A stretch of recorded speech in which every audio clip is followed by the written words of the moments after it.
নমস্কার শ্রোতা বন্ধুরা, দ্য স্টোরি রিপাবলিকে আমি অনিকেত আপনাদের সঙ্গে রয়েছি।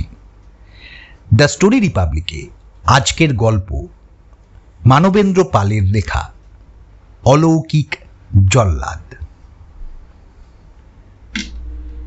খুব বেশি দিন না হলেও দেখতে দেখতে 15 বছর হয়ে গেল আমি কলকাতায় পুলিশের কাজ করছি। এই 15 বছরে কত চোর ডাকাত ধরলাম, কত খুনিকে আদালতে পাঠালাম, কত মারামারি, কত রক্তপাত। ফলে মনটা যেমন কঠোর তেমনি ভয় শূন্য হয়ে গেছে। সঙ্গে রিভলভারটা থাকলেই হলো। শুধু চোর ডাকাত খুনি নিয়ে কারবার হলে মনে তেমন দাগ কাটত না। ওসব তো প্রায় সব পুলিশ অফিসারদের জীবনেই ঘটে। কিন্তু আমার সৌভাগ্য বা আমি বলবো দুর্ভাগ্যবশত জীবনে এমন কিছু অবিশ্বাস্য ভয়াবহ অলৌকিক ঘটনা ঘটেছে যা কোনোদিন ভুলতে পারবো না। এই ঘটনাগুলো লিখে রাখার জন্যই আপাতত 1 মাসের ছুটি নিয়ে নিরিবিলি দেশের বাড়িতে এসেছি। জায়গাটা নিরিবিলি, কিন্তু বাড়িটা নিরিবিলি না। আমাদের এই দোতলা বাড়িটা খুবই পুরনো। বাড়ির পিছনে অনেক দূর পর্যন্ত আমবাগান আর বাঁশঝাড়। এখনো গভীর রাতে শেয়াল ডাকে, খটাস বনবেড়াল ঘুরে বেড়ায় নিশ্চিন্তে। বাড়ির পশ্চিমে একটা পচা পুকুর, তার এদিকে একটা ভাঙা শিব মন্দির। ছোটবেলায় ওই পুকুর পাড়ে আশশ্যাওড়ার ঝোপে কত চোর পুলিশ খেলেছি। তখন কি ভেবেছিলাম বড় হয়ে আমাকেই চোর ডাকাত ধরে বেড়াতে হবে। বাড়িটার সবচেয়ে আকর্ষণ বিরাট ছাদ। এই ছাদে কত ঘুরি উড়িয়েছি, ছোটাছুটি দাপাদাপি করেছি। আজও এ বাড়ির ছোট ছেলেমেয়েরা ছাদেই খেলা করে। এ বাড়িতে পাকাপাকিভাবে থাকে আমার মেজ আর ছোট ভাই, তাদের স্ত্রী পুত্রকন্যারাও থাকে। এখন কলকাতা থেকে আমি 1 মাসের জন্য এসেছি স্ত্রী আর 12 বছরের দুষ্টু নোটনকে নিয়ে। আমার ভাগে যে 2খানি ঘর তা উত্তর দিকে। 1খানি ঘর আমার একেবারে নিজস্ব। ওই ঘরে বসে আমি দেশ বিদেশের যত অপরাধ কাহিনী পড়ি। আর এখন এই ঘরে বসেই লিখছি আমার জীবনে ঘটে যাওয়া বেশ কয়েকটি অলৌকিক ঘটনা। আমার ঘরের জানলা দিয়ে তাকালে প্রথমেই চোখে পড়ে আমাদের উঠোনের ওপর নারকেল গাছটা। সেই ছোটবেলা থেকে দেখছি গাছটাকে, এখনো দিব্যি আছে। নারকেল গাছটা যেন আমাদের পরিবারেরই একজন হয়ে গেছে। গাছটাকে আমরা সবাই ভালোবাসি। আর তারপরেই চোখে পড়ে সেই বিশাল আমবাগান আর বাঁশঝাড়ের জঙ্গল। যতদূর দেখা যায় শুধু গাছের সবুজ মাথা। যখন সন্ধ্যের অন্ধকার নেমে আসে তখন এই বাগান জঙ্গলকে কেমন রহস্যময় বলে মনে হয়, কেমন যেন ভয় করে। মনে হয় কোনো অজানা আতঙ্ক বুঝি ওত পেতে আছে গাছগুলোর ডালে ডালে। লেখাটা শুরু করা উচিত ছিল অনেক আগেই, কিন্তু হঠাৎ নেপালের কাঠমান্ডুতে বেড়াতে যাওয়ার সুযোগ এসে গেল। এখন বর্ষাকাল। বর্ষাকালে কেউ বড় একটা পাহাড়ে যায় না, কিন্তু আমারই সহকর্মী কলকাতার পুলিশ অফিসার প্রণবেশ যাচ্ছে জেনে আমিও তার সঙ্গ নিলাম। সর্বসাকুল্যে আমরা ওখানে 10 দিন ছিলাম। ওখানে নানা জায়গায় ঘুরেছি, বেশ উপভোগও করেছি, আবার কিছু ভয়াবহ অভিজ্ঞতাও হয়েছে। তবে তা তো হবেই, পুলিশ আর গোয়েন্দা যেখানেই যায় তাদের মনোমতো কিছু একটা ঘটে থাকেই। যাই হোক, মোটামুটি আনন্দ করে দেশের বাড়িতে ফিরে এসেছি। একটি লাভ হয়েছে, একটি নেপালি ছেলে পেয়েছি। বছর 13-14 বয়স, খুব কাজের ছেলে, নাম রাজু সুব্বা। একে পেয়ে আমার স্ত্রী আর নোটন খুব খুশি। রাজু একে নোটনের প্রায় সমবয়সী, তার ওপর বিদেশি, তাই ওর সঙ্গে নোটনের যত ভাব আর কৌতূহল সব ওর বিষয়ে রয়েছে। এখন সন্ধেবেলা, একটু আগেও বৃষ্টি হয়ে গেছে। গায়ে একটা হালকা চাদর জড়িয়ে লিখতে বসেছি। লোডশেডিং বলে লণ্ঠনের আলোয় লিখছি। ভালোই লাগছে, কেননা এইসব খুন খারাপি অলৌকিক কাহিনী লিখতে গেলে এইরকম লণ্ঠনের টিমটিমে আলোরই প্রয়োজন। পরিবেশটা বেশ জমে। বাড়ির বউরা নিচে রান্না করছে আর গল্প করছে। আমার ঘরে আমি একা লিখছি। ফাটা দেওয়ালের গায়ে একটা টিকটিকি অবাক হয়ে আমার লেখার কাজ দেখছে। হঠাৎ পিছন থেকে নিঃশব্দে পায়ে পায়ে কেউ এসে লণ্ঠনটা নিভিয়ে দিল। মুহূর্তে ঘর অন্ধকার, আর সঙ্গে সঙ্গে একটি বালক কণ্ঠের প্রাণ খোলা হাসি। বুঝলাম আমার দুষ্টু ছেলে নোটনের কাজ। ভয় দেখাবার জন্য আলো নিভিয়েছে, কিন্তু ঘরে যেন আরো কেউ রয়েছে মনে হচ্ছে। অন্ধকারেই হাঁকলাম, কে রে, কে? কোনো উত্তর নেই। নোটনের হাসিও থেমে গেল। এ নোটন, তোর সঙ্গে আর কে আছে রে? উত্তর নেই। হঠাৎ নোটন চিৎকার করে কেঁদে উঠল, ও মা গো, বাবা গো! কি হলো? নোটন অমন করে কেঁদে উঠল কেন? পুরনো বাড়ি কিছু কামড়ালো নাকি? অন্ধকারেই আমি চেয়ার ছেড়ে লাফিয়ে উঠলাম। টেবিলে ধাক্কা লেগে লণ্ঠনটা গেল পড়ে, কেরোসিন তেলের গন্ধ ছড়িয়ে পড়ল। অন্ধকারের মধ্যে দিয়ে আন্দাজে নোটনের কাছে যাওয়ার চেষ্টা করলাম। তার আগেই ওর কান্না শুনে নোটনের মা, ওর কাকা কাকিমারা আলো নিয়ে ছুটে এসেছে। দেখলাম দেওয়ালের এক কোণে দাঁড়িয়ে নোটন তখনও ভয়ে কাঁপছে। এই কি হয়েছে? প্রথমে উত্তর দিতে পারছিল না, তারপর শুধু বলল, ঘরে কিছু ঢুকেছিল। ঘরে কে ঢুকবে? কখন ঢুকবে? আমরা ঢোকার পরই। আমরা? আমরা কারা? এতক্ষণে ঘরের মধ্যে দ্বিতীয় জনকে দেখতে পেলাম। সেও দেওয়ালে ঠেস দিয়ে ফ্যাল ফ্যাল করে তাকিয়ে আছে। কিন্তু ঘরে আর কে ঢুকবে? কাকে দেখে এরকম ভয় পেলি? নোটন বলল, আমি স্পষ্ট দেখেছি, দুটো চোখ জল করছে দরজার কাছে। এইসব অসম্ভব অবাস্তব ব্যাপার নিয়ে আমরা আর মাথা ঘামালাম না। দোতলার এই ঘরে জ্বলন্ত চোখ বিশিষ্ট জন্তু জানোয়ারের ঢোকা সম্ভব নয়। সদর দরজা সন্ধে হতেই বন্ধ হয়ে যায়। এবারে রাজু সুব্বার দিকে তাকালাম। সে একে রোগা ডিগডিগে, কম কথা বলে, তার ওপর এই রকম কান্নাকাটিতে কেমন যেন ভেবা চাকা খেয়ে গেছে। ওর চোখের স্বাভাবিক চাউনিটাও একটু অদ্ভুত রকমের। ছোট ছোট সরু চোখ, চোখের মণি দুটো একটু বেশি ওপর দিকে ওঠা, ফলে সাদাটাই বেশি দেখা যায়, যেন চোখ উল্টে আছে। হঠাৎ দেখলে মনে হয় বুঝি অন্ধ। ওর চোখের দিকে তাকালে বোঝা যায় না যে ও রেগে আছে, না ভয় পেয়েছে, নাকি খুশি হয়েছে। রোগা রোগা সরু হাত, দেহের তুলনায় নারকেলের মতো লম্বাটে মাথাটা বেশ বড়, রোঁয়া রোঁয়া পাতলা চুল, খালি গা হলে বুকের পাঁজরাগুলো একটা একটা করে গোনা যায়। কণ্ঠের হাড় বেরিয়ে আছে, মনে হয় একটু ঠেলা দিলেই ছিটকে পড়ে যাবে। কিন্তু এই শরীর নিয়েই সে যে কি অসম্ভব তাড়াতাড়ি কাজ করতে পারে তা না দেখলে বিশ্বাস করা যাবে না। সুব্বা বাংলা বলতে না পারলেও বাংলা মোটামুটি বোঝে। কথা খুব কম বলে, যেটুকু বলে ভাঙা ভাঙা হিন্দিতে। মাঝে মাঝে নেপালি ভাষাও বলে ফেলে, যেমন চাকে বলে চিয়া, কমলা লেবুকে বলে সন্তালা। একটা জিনিস লক্ষ্য করছি, যদিও আমি ওকে এখানে নিয়ে এসেছি, তবু ও আমাকে যেন এড়িয়ে চলে। ডাকলে চট করে আসে না, সাড়া দেয় না, যেন শুনতেই পায়নি। কেন এমন ব্যবহার তা বুঝতে পারি না। তবে নোটনের সঙ্গে ওর সম্পর্ক খুব ভালো। দুজনে গল্প করে, খেলা করে, নোটনের মাকেও পছন্দ করে। নোটন কখনো কখনো ওকে ডাকে রাজু বলে, আবার কখনো বা পদবি ধরে ডাকে সুব্বা। এই কদিনেই আর একটা ব্যাপার লক্ষ্য করেছি, ও আমাকে জব্দ করতে চায়। একটা ঘটনা বলি, প্রায় আমার মাথার যন্ত্রণা হয়, তার জন্য সব সময় কাছে ওষুধ রেখে দিই। যন্ত্রণাটা এবার অনেক দিন হয়নি, কিন্তু নেপাল থেকে ফিরে এসে উপরি উপরি 3 দিন যন্ত্রণা হলো। প্রথম 2 দিন ওষুধ খাওয়ার জন্য সুব্বাকে জল দিতে বলেছিলাম। বেশ দেরি করে জল এনে দিয়েছিল, ওর সামনেই ওষুধ খেয়েছিলাম। কিন্তু তৃতীয় দিন ও জল এনে দিলই না।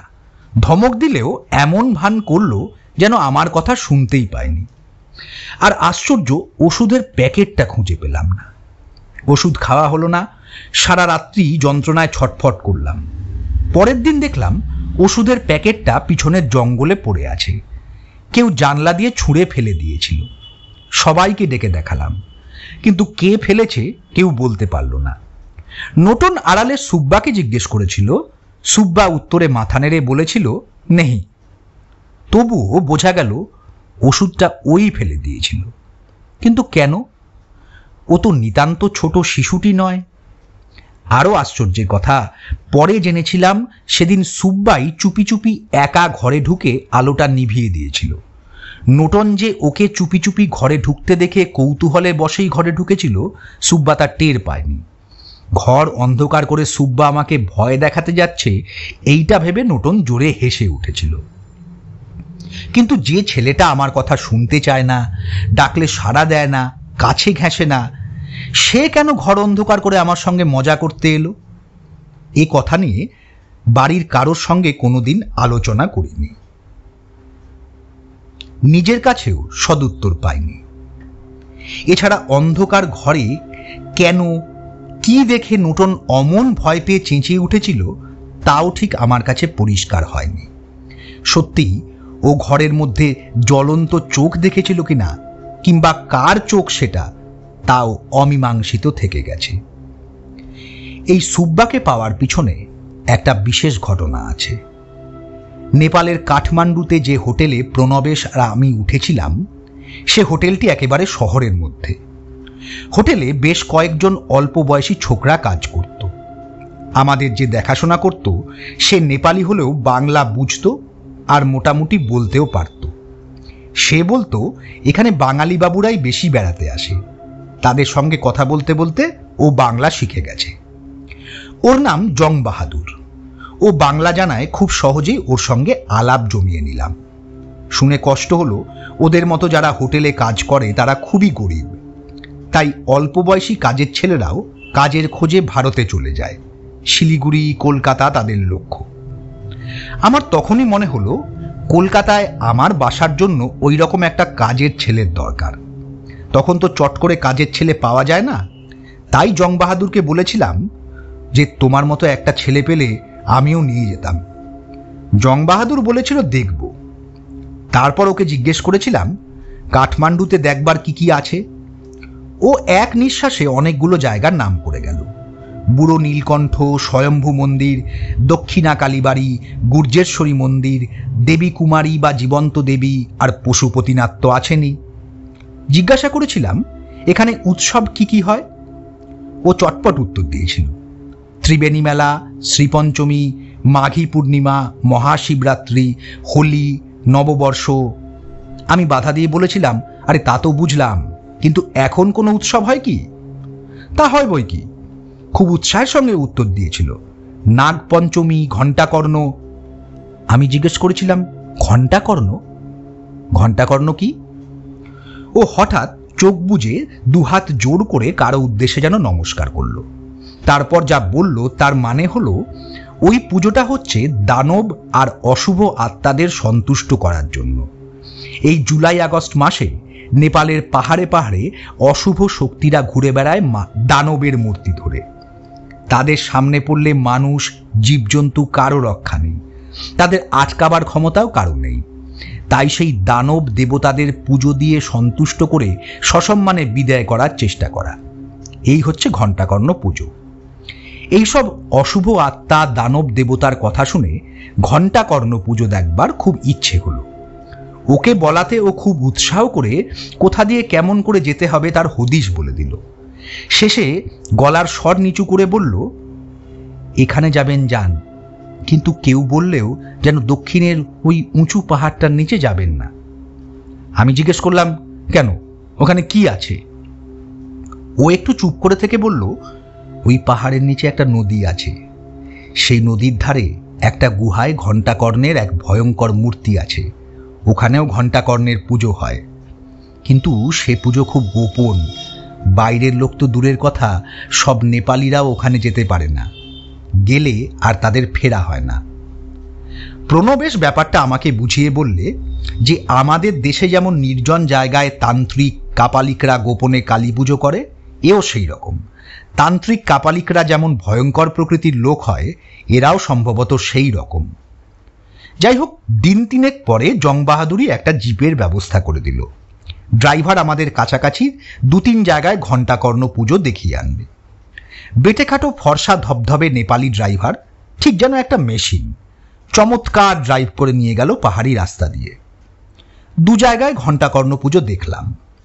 পাহাড়ের নিচে খানিকটা সমতল জায়গায় বেশ লোকের ভিড়। সেখানে মাদলের মতো একরকম বাজনা বাজছে দ্রিম দ্রিম করে। সারা গায়ে কালো কাপড় জড়িয়ে মুখে ভয়ঙ্কর একটা মুখোশ এঁটে একটা মূর্তি তেড়ে তেড়ে যাচ্ছে, আর একজন পুরোহিতের মতো লোক ফুল ছুঁড়ে ছুঁড়ে তাকে মারছে।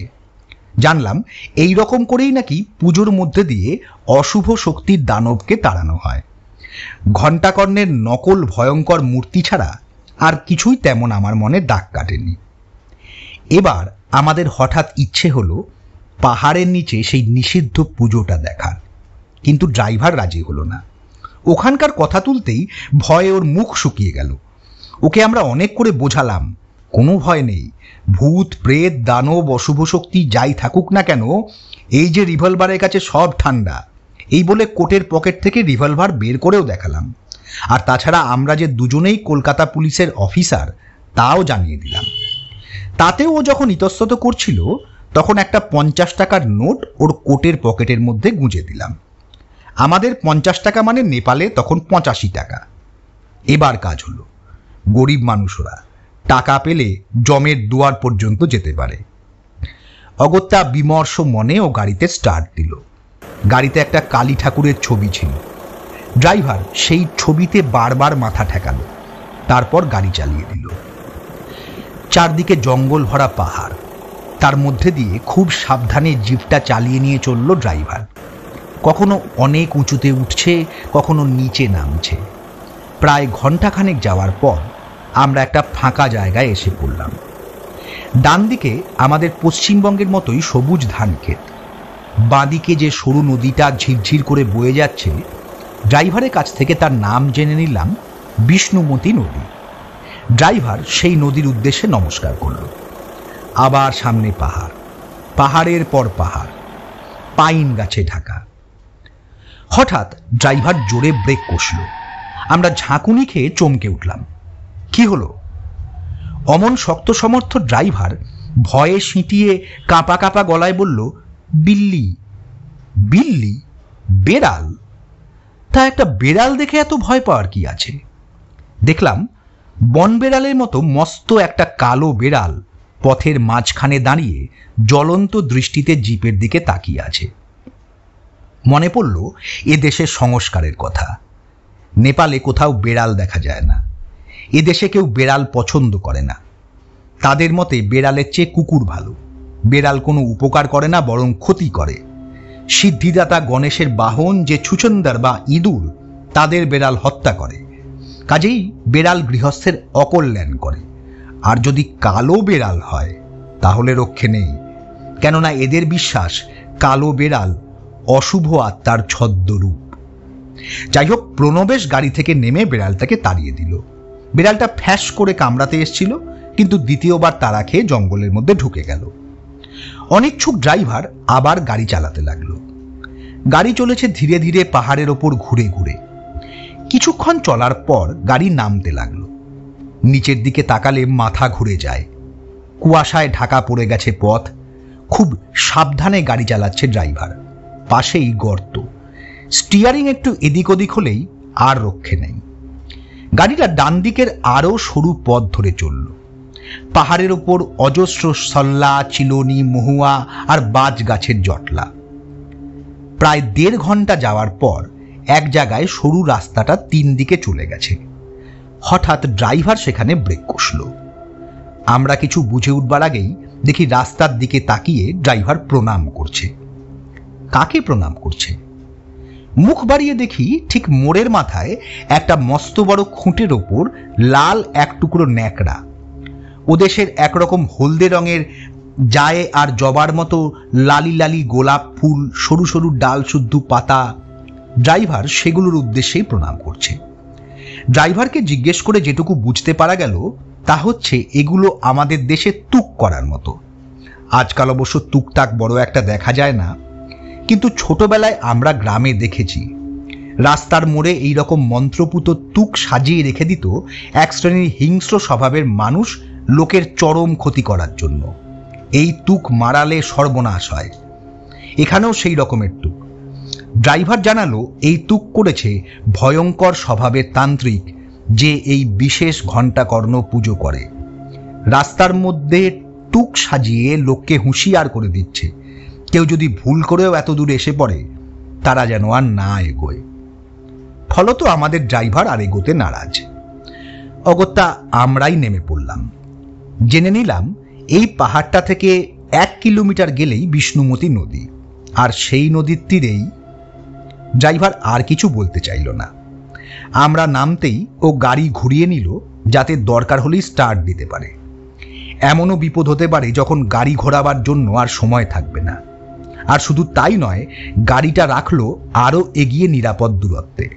আমাদের পরিষ্কার বলে দিল যে বেশি দেরি হলে সে এখানে গাড়ি নিয়ে থাকবে না, কেননা বেশি দেরি হলে বুঝে নেবে আমরা আর বেঁচে নেই। নিষিদ্ধ পুজো দেখতে যাওয়ার শাস্তি মৃত্যু। কথাটা শুনে আমাদের গা শিউরে উঠল। সত্যি কি সব জেনে শুনে আমরা মৃত্যুর মুখে এগিয়ে চলেছি? যাই হোক, পকেটের ভেতর থেকে রিভলভারটা বের করে মুঠোর মধ্যে ধরে আমরা নামতে লাগলাম। ঢাল পথে আমরা হুড়মুড় করে নেমে চললাম। নিস্তব্ধ পাহাড়ি পথ, দুপাশে যেন পাথরের আকাশচুম্বী খাড়া প্রাচীর। এখানে মরে পড়ে থাকলে কাক পক্ষীতেও টের পাবে না। প্রায় 10 মিনিট ধরে নামার পর আমরা নিচে বিষ্ণুমতী নদী দেখতে পেলাম। তবে তো আমরা এসেই পড়েছি। পাহাড়ি নদী, জল কম, আর নদীর বুকে ছোট বড় নানা রকমের নুড়ি। হঠাৎ প্রণবেশ আমার হাতটা চেপে ধরল। কি হলো? ওগুলো কি? এই বলে প্রণবেশ নদীর ওপারে আঙুল তুলে দেখালো।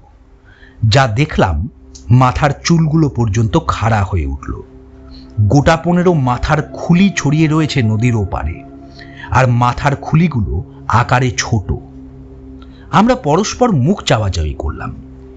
এত মরার মাথার খুলি এলো কোথা থেকে? আমরা আরো একটু নামলাম। 10 হাত নিচেই নদী। ওপরের পাহাড়টা আলসের মতো ঝুঁকে রয়েছে, মনে হচ্ছে যেন মস্ত একটা গুহার মুখ।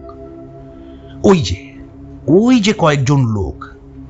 কি ভয়ঙ্কর সব চেহারা, কিন্তু কারোর মুখে কথা নেই, অথচ ব্যস্ত, আর সবার গলায় ছোট ছোট পাতার মালা। হঠাৎ দেখি 2জন লোক একটা ছেলেকে ধরে নদীর দিকে নিয়ে আসছে। হৃষ্টপুষ্ট ছেলেটি, ফর্সা রং, সুন্দর দেখতে, বয়স বছর 10, খালি গা, শীতে কাঁপছে, গলায় লাল ফুলের মালা, আর ছেলেটির মুখ ভয়ে শুকিয়ে গেছে। কি ব্যাপার? আমি প্রণবেশকে ফিসফিস করে জিজ্ঞেস করলাম। স্নান করাতে নিয়ে আসছে। আরে ধরে নিয়ে আসছে কেন? আর গলায় মালা কেন? হ্যাঁ, বুঝতে পারছো না? এবার আর বুঝতে বাকি রইল না। ঘণ্টাকর্ণ পুজোয় ছেলেটাকে বলি দেবে। বলি এই প্রথম নয়। ওই যে ছোট খুলিগুলো দেখলাম, ওগুলো হতভাগ্য ছেলেদের। মুহূর্তে কর্তব্য স্থির করে ফেললাম। বড় পাথরের আড়ালে আমরা শিকারী কুকুরের মতো নিঃশব্দে এগিয়ে চললাম। 2জনের হাতের মুঠোয় শক্ত করে ধরা রিভলভার। ওরা যখন ছেলেটাকে স্নান করিয়ে ফিরছে, আমরাও তখন সাবধানে হেঁটে হেঁটে নদী পার হলাম। এখনো পর্যন্ত ওরা আমাদের দেখতে পায়নি। আমরা যথেষ্ট তফাৎ রেখে এগোচ্ছি। একটু দূরে গিয়ে ওরা থামল। এটা সেই ঝুলে পড়া পাহাড়ের মুখ। দেখলাম পাহাড়ের গুহায় অন্ধকারে মস্ত বড় পাথরের একটা পিদিম জ্বলছে। ভেতরে বোধহয় ঘণ্টাকর্ণের মূর্তি। মূর্তিটা স্পষ্ট দেখা যাচ্ছে না। সামনে পুজোর আয়োজন। একজন মোটা সোটা লোক পুজো করছে। গায়ে লাল চেলি, গলায় লাল ফুলের মালা, সামনে ওই যে হাড়ি কাঠ। আর ওটা কি? একটা বেটে খাটো মানুষের কঙ্কাল ঝুলছে গুহাটার বাঁ দিকে। বাতাসে কঙ্কালটা দুলছে। এইরকম একটা কঙ্কাল প্রকাশ্যে টাঙিয়ে রাখার কারণ কি বুঝতে পারলাম না। প্রায় 10 মিনিট পর লোকটা পুজোর আসন থেকে উঠল। এবার স্পষ্টভাবে দেখতে পেলাম। জীবনে কখনো তান্ত্রিক বা কাপালিক দেখিনি, এই প্রথম দেখলাম।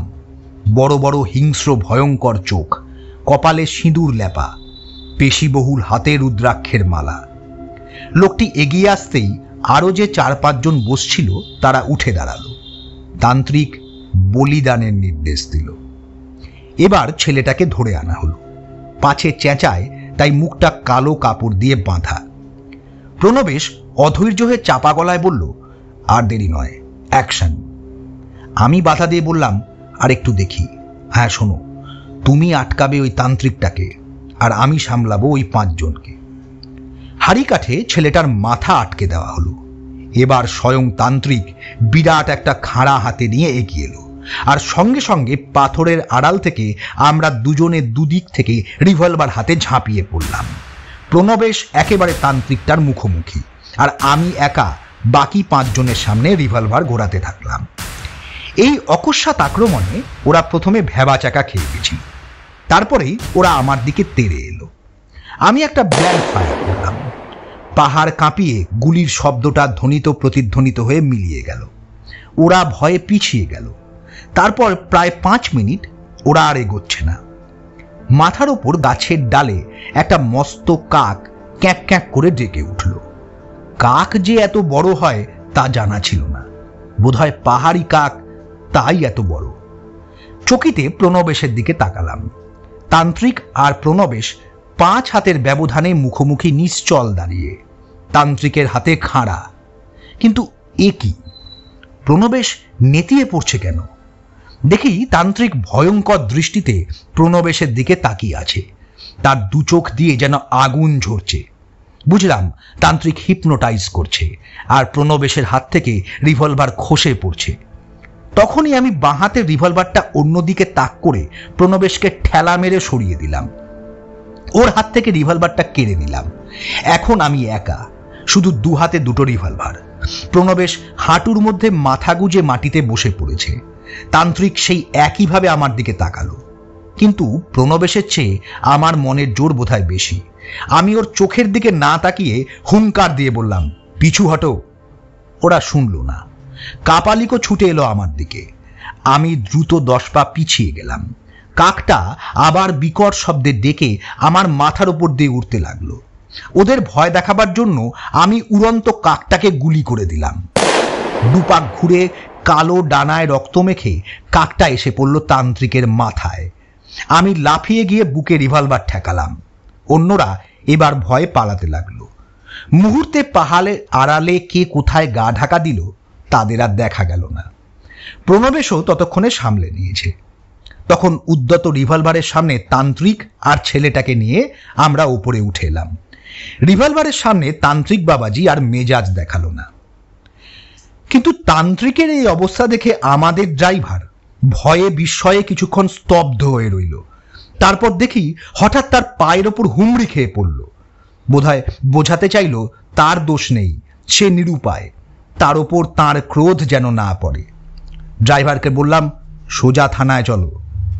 কিন্তু লিখতে একটু লজ্জা করছে, শেষ রক্ষা হয়নি। মাঝপথে হঠাৎই আমাদের অপ্রত্যাশিতভাবে ঢুলু নিয়ে এসছিল। তন্দ্রা ছুটলে দেখি জিপের মধ্যে ছেলেটা রয়েছে, কিন্তু তান্ত্রিক নেই। তাকে আমাদের দুজনের মাঝখানে বসিয়েছিলাম। তবু কি করে যে পালালো তা আজও বুঝতে পারিনি। থানায় গিয়ে নিজেদের পরিচয় দিয়ে সব কথা বললাম। পুলিশ কর্তা আমাদের সাহসের জন্য ধন্যবাদ দিলেন, প্রতিশ্রুতি দিলেন খোঁজ খবর নিয়ে ছেলেটিকে ওর বাপ মায়ের কাছে পৌঁছে দেবেন। আমরা হোটেলে ফিরে জং বাহাদুরকে সব ঘটনা বললাম। আশ্চর্য, সে মোটেই খুশি হলো না। মুখের ওপর রীতিমতো ক্রোধের ছায়া নেমে এলো, যেন ওখানে গিয়ে আর ছেলেটাকে বাঁচিয়ে আমরা অন্যায় কাজ করেছি। শুধু থমথমে গলায় বলল, কাজটা ভালো করলেন না স্যার, ফল পাবেন। এই বলে চলে গেল। পরের দিন আমাদের ঘরে জল দিতে এলো একজন বয়স্ক লোক। জং বাহাদুরের কথা জিজ্ঞেস করায় ও জানালো 2 দিনের ছুটি নিয়ে কোথায় গিয়েছে। মরুগ্গে, যে কেউ একজন আমাদের দেখাশোনা করলেই হলো। কিন্তু 2 দিন পর জং বাহাদুর আবার ফিরে এলো। দেখি কপালে ওর সিঁদুরের লম্বা তিলক। বুঝলাম কোনো ঠাকুর দেবতার মন্দিরে গিয়েছিল। কিন্তু হঠাৎ এমন কি ঘটলো যার জন্য ছুটি নিয়ে ঠাকুর বাড়ি যেতে হলো?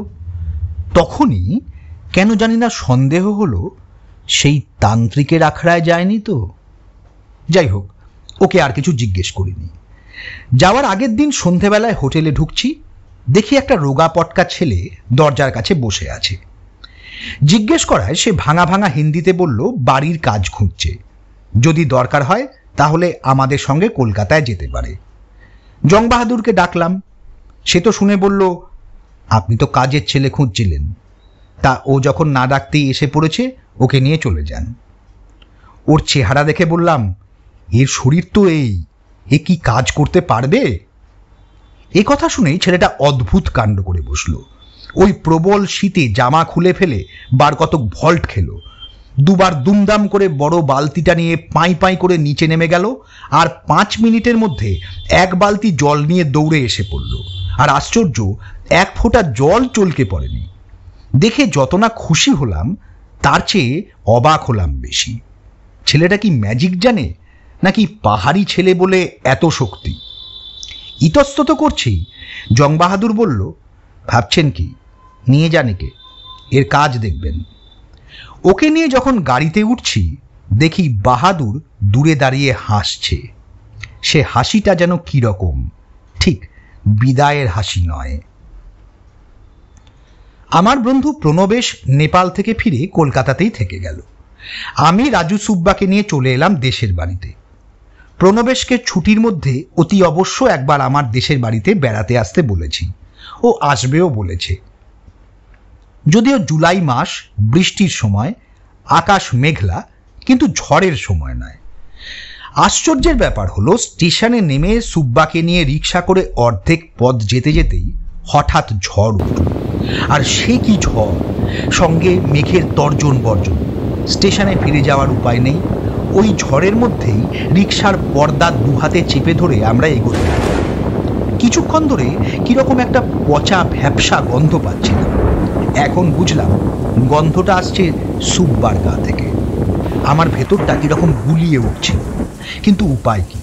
গরিবের ঘরের ছেলে, নোংরা, ভালো করে সাবান মেখে স্নান করতে পায় না, গন্ধ তো একটু হবেই। আর তাছাড়া ওর গায়ের জ্যাকেটটাও জঘন্য।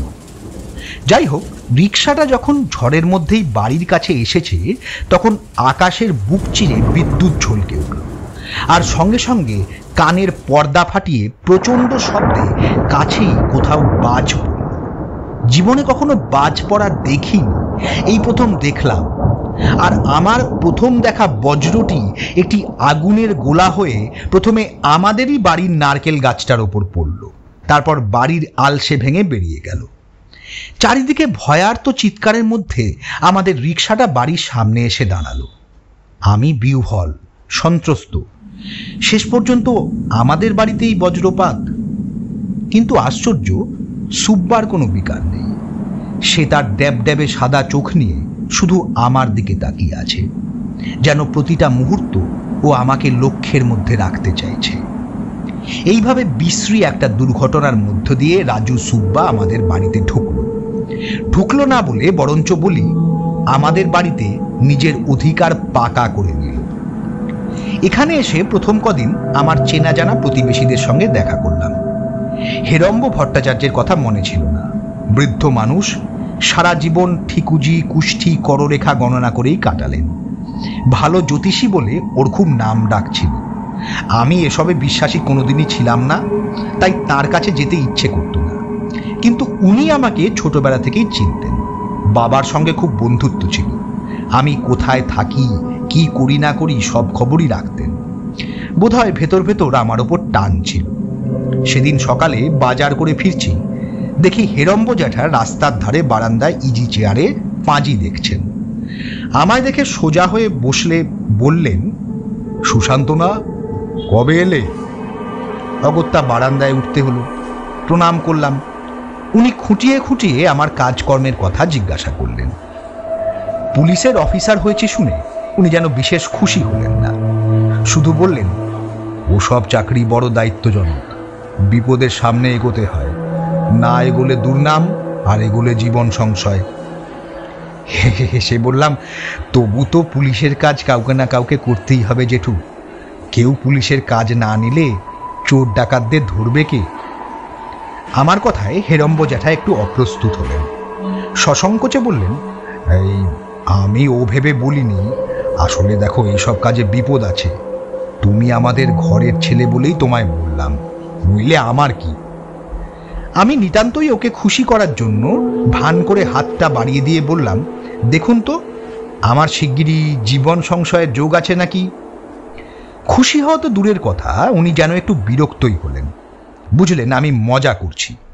তাই আমার হাতের দিকে তো তাকালেনই না, শুধু চোখের দিকে মিনিট দুয়েক তাকিয়ে থেকে বললেন, ভবিষ্যৎবাণী করাটা ছেলে খেলা নয় সুশান্ত, অন্য কেউ হলে উত্তরই দিতাম না, তুমি বলেই বলছি, জীবন সংশয়ের সম্ভাবনা অতি সন্নিকট। জীবন সংশয়? কবে? 1 মাসের মধ্যে। 1 মাসের মধ্যে? জেঠু, বাঁচার উপায়? এই সময় বাড়ির ভেতর থেকে তার ডাক পড়ল। স্নানের সময় হয়েছে।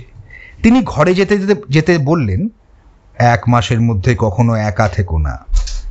এই বলেই তিনি চলে গেলেন। আমি নিশ্চিন্ত হলাম, 1 মাসের মধ্যে একা থাকার সম্ভাবনা নেই।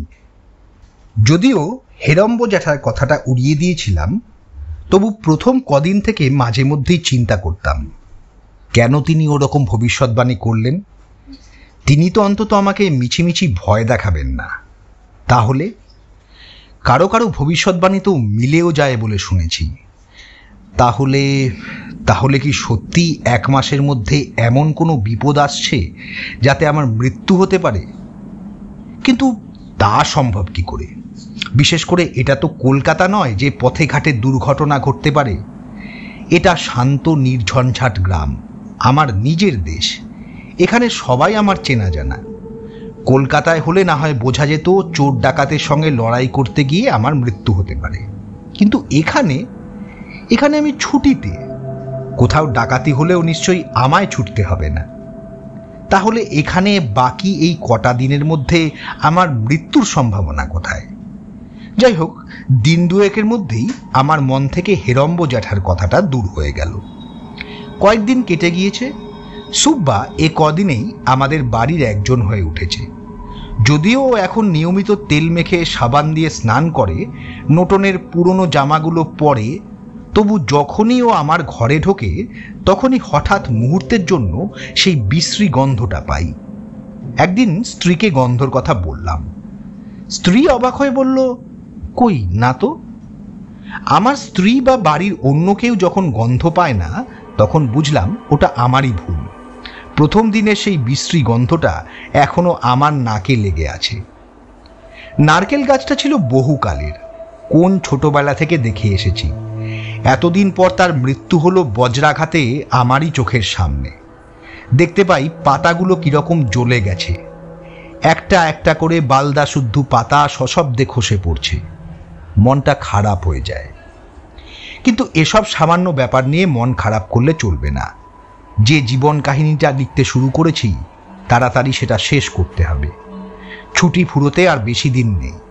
আর এও জানি কলকাতায় গিয়ে কাজের মধ্যে পড়লে লেখা আর শেষ হবে না। কিন্তু তাড়াতাড়ি শেষ করব বললেই তো আর শেষ করা যায় না। এই যে সেদিন সন্ধেবেলায় ঘটনাটা ঘটল, যত সামান্যই হোক তবু তো ভুলতে পারছি না। কেন সুব্বা চুপি চুপি আমার ঘরে ঢুকেছিল? কেনই বা আলো নিভিয়ে দিয়ে আমায় ভয় দেখাতে চেয়েছিল? আর ঘরের মধ্যে কি এমন দেখে নোটন চিৎকার করে উঠেছিল? যতই সন্তোষজনক উত্তর পাই না, ততই কৌতূহল বাড়ে।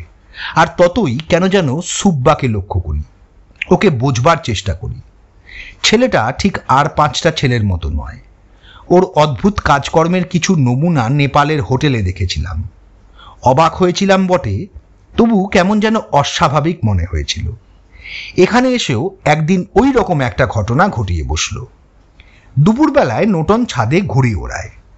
নেপালে ঘুড়ি ওড়ে কিনা জানি না, তবে সুব্বা কখনো ঘুড়ি দেখেনি। তার খুব উৎসাহ। নোটনের সঙ্গে সেও ছাদে দাপাদাপি করে বেড়ায়। সেদিন দুপুরে খেয়ে দিয়ে নিজের ঘরে বসে বসে লিখছিলাম। হঠাৎ বাড়ির পিছনে মরমর শব্দ করে কি যেন ভেঙে পড়ল। চমকে উঠলাম। কি ভাঙল? কোনো দুর্ঘটনা ঘটেনি তো? ছুটে গেলাম ছাদে। ততক্ষণে আমার স্ত্রী, আমার ছোট ভাই আর ভাইয়ের স্ত্রীও ছাদে ছুটে এসেছে। যে অদ্ভুত দৃশ্য দেখলাম তাতে সর্বাঙ্গ কেঁপে উঠল। আমাদের বাড়ি থেকে 20-30 হাত দূরে একটা আম গাছ।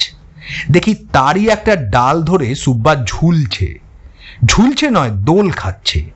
আর লোটন লাটাই হাতে করে স্তম্ভিত হয়ে সেদিকে তাকিয়ে আছে। কি ব্যাপার?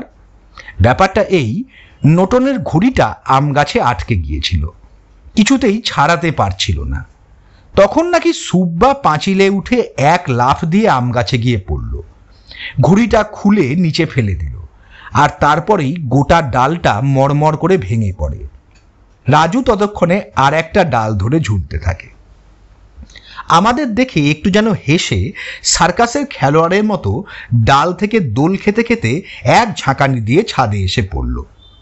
ওর এই তাজ্জব কাণ্ড কারখানা দেখে আমার রাগ হয়ে গেল। চিৎকার করে বললাম, হতভাগা, তুই নিজেও মরবি, আমাকেও জেলে পাঠাবি। বলে ঠাস করে গালে একটা চড় বসিয়ে দিলাম। কিন্তু গাল কোথায়, মনে হলো যেন এক টুকরো শক্ত কাঠে চড় বসালাম। রাজু এক ফোঁটা চোখের জল ফেলল না, শুধু তার সেই অদ্ভুত চোখের মণিটা আমার দিকে ঠেলে বার করে তাকালো। বাড়ির সবাই ওর এই দোষীপনায় বিরক্ত হয়েছিল। কিছু না বলে তারা নেমে গেল। আমি ফের ধমক দিয়ে বললাম, এরকম করলে তোমায় আমি দূর করে দেব, মনে রেখো। রাজু সুব্বা কোনো জবাব দেয়নি। ঘটনাটার কথা কদিন পর আর কারো মনে রইল না। সুব্বা দিব্যি বাড়ির কাজ করতে লাগলো, নোটনের সঙ্গে খেলাধুলাও চলতে লাগলো। কিন্তু আমার মন থেকে একটা সংশয় কিছুতেই ঘুচল না, ওই রোগা হালকা ছেলেটার ভারে আম গাছের শক্ত ডাল ভেঙে পড়ে কি করে। নিজেকেই বোঝাই, হয়তো ডালটা পলকা ছিল, ভেঙে পড়তই রাজু উপলক্ষ মাত্র। একটা জিনিস ইদানিং লক্ষ্য করছি, যে রাজুকে আমি নিয়ে এসেছিলাম সুদূর নেপাল থেকে, যার আদর যত্নের অভাব এতটুকু রাখিনি, সেই রাজু সুব্বার ওপর আমার কেমন যেন বিতৃষ্ণা জাগছে। কেন জানি না, ওকে আর সহ্য করতে পারি না। মনে হচ্ছে ওকে না আনলেই ভালো হতো, ও চলে গেলেই বাঁচি। আর আমার ওপরও রাজুর রাগ যে ক্রমশ বাড়ছে তাও বুঝতে বাকি থাকে না। সেই বিরাগ এখন চাপা আগুনের মতো ওর চোখে মুখে ফুটে উঠছে। আমাকে একলা পেলে ওর ড্যাব ড্যাবে চোখের সাদা অংশটা এমন বিশ্রী বড় করে তাকায় যে আমার কেমন যেন ভয় করে। সন্দেহ হয়, ও কি সত্যি মানুষের বাচ্চা? আমার জীবনের অভিজ্ঞতা নিয়ে যে অলৌকিক উপন্যাসখানা লিখছি, তার মধ্যে রাজু সুব্বার কথা লিখব কিনা ভাবছি হয়তো এই জন্যে যে হয়তো সুব্বার ব্যাপার স্যাপারগুলো কোনো অলৌকিক কাণ্ড নয়, হতে পারে অস্বাভাবিক। তাও অসম্ভব কিছু না, কেননা সুব্বা এদেশের ছেলে নয়। কোথায় হিমালয়ের কোলে পাহাড় পর্বত জঙ্গল ঘেঁষা নেপালে ওর জন্ম। ওখানেই তার ছেলেবেলা কেটেছে, ওখানেই ও বড় হয়ে উঠেছে। হয়তো ওর মা নেই, বাবা নেই, আত্মীয় স্বজন নেই, নিতান্ত পেটের দায়ে আমার সঙ্গে এসছে। কাজেই ও যদি লাফ দিয়ে গাছের ডাল ধরে ঝোলে কিংবা অস্বাভাবিক তাড়াতাড়ি কাজ করে, তাহলে অবাক হওয়ার কিছু নেই। নোটনের মতো বাঙালি ঘরের আদুরে ছেলের সঙ্গে ওকে মেলাতে গেলে ভুল হবে। আর এও মনে রাখতে হবে, ছেলেটা চোর নয়, টাকা পয়সার দিকে বা খাওয়ার দিকে ওর লোভ নেই। সবচেয়ে বড় কথা, নোটনের সঙ্গে ওর খুব ভাব। কাজেই ছেলেটার মধ্যে কিছু অস্বাভাবিকতা থাকলেও ভয় পাওয়ার মতো অলৌকিক কোনো ব্যাপার নেই। তবু আমার ডায়েরিতে ওর প্রতিদিনের আচার আচরণ লিখে রাখছি। এই যেমন সেদিন সন্ধেবেলা আমার মেজ ভাই আর ছোট ভাই এক নেমন্তন্ন বাড়িতে গেছে। আমার স্ত্রী আর দুই ভাইয়ের বউ নিচে রান্নাঘরে, নোটন বাইরের ঘরে পড়ছে, আর আমি আমার ঘরে বসে লিখছি। পল্লীগ্রাম, এর মধ্যেই যেন নিশুতি হয়ে গিয়েছে। রাস্তায় লোক চলাচল বিশেষ নেই। বাড়ির পিছনে দীর্ঘ আম গাছের বাগানটা অন্ধকারে গা মিশিয়ে যেন কোনো কিছুর জন্য অপেক্ষা করছে। আমি এক মনে লিখছি, হঠাৎ পিছনের দরজার কাছ থেকে ছোট বৌমার উত্তেজিত গলা শোনা গেল, সুব্বা, কি করছো? চমকে পিছন ফিরে দেখি, আমার ঠিক পিছনে রাজু দাঁড়িয়ে আছে দু হাত বাড়িয়ে। ওর চোখের কটা রঙের মণি দুটো যেন ঠিকরে বেরিয়ে আসছে, মুখের ওপর একটা হিংস্র ভাব যা কখনো দেখিনি। কি চাই? ধমকে উঠলাম। সুব্বা শান্ত গলায় শুধু বলল, মাচিস। ম্যাচিস অর্থাৎ দেশলাইটা চায়। দেশলাই নিয়ে কি করবে? উত্তরেও জানালো ওর ঘরে নাকি আলো নিভে গেছে, মোম জ্বালবে। ততক্ষণে ছোট বৌমা ঘরের ভেতরে এসে দাঁড়িয়েছে। সুব্বাকে তীক্ষ্ণ স্বরে বলল, কখন আলো নিভল? এই তো দেখলাম আলো জ্বলছে। আমি কিরকম ভয় পেলাম। একটা ফয়সালা করতেই হয়। চেয়ার থেকে উঠে বললাম, চল তো দেখি কেমন আলো নিভেছে। ও দোতলার সিঁড়ির ঘরে থাকে। গিয়ে দেখি ঘরটা সত্যি ঘুটঘুটে অন্ধকার। ছোট বৌমা বললে, অবাক কাণ্ড, সুব্বা এ ঘরে যখন ঢুকে আসে আমি তারপরে সিঁড়ি দিয়ে উঠে এসেছি, আমি দেখেছি ওর ঘরে আলো জ্বলছে। আমি বললাম, তারপরই হয়তো আলো নিভে গেছে। ছোট বৌমা কঠিন সুরে বলল, না, সুব্বা বলছে আলো নিভে গেছে বলেই নাকি দেশলাই চাইতে এসছিল। মিথ্যে কথা।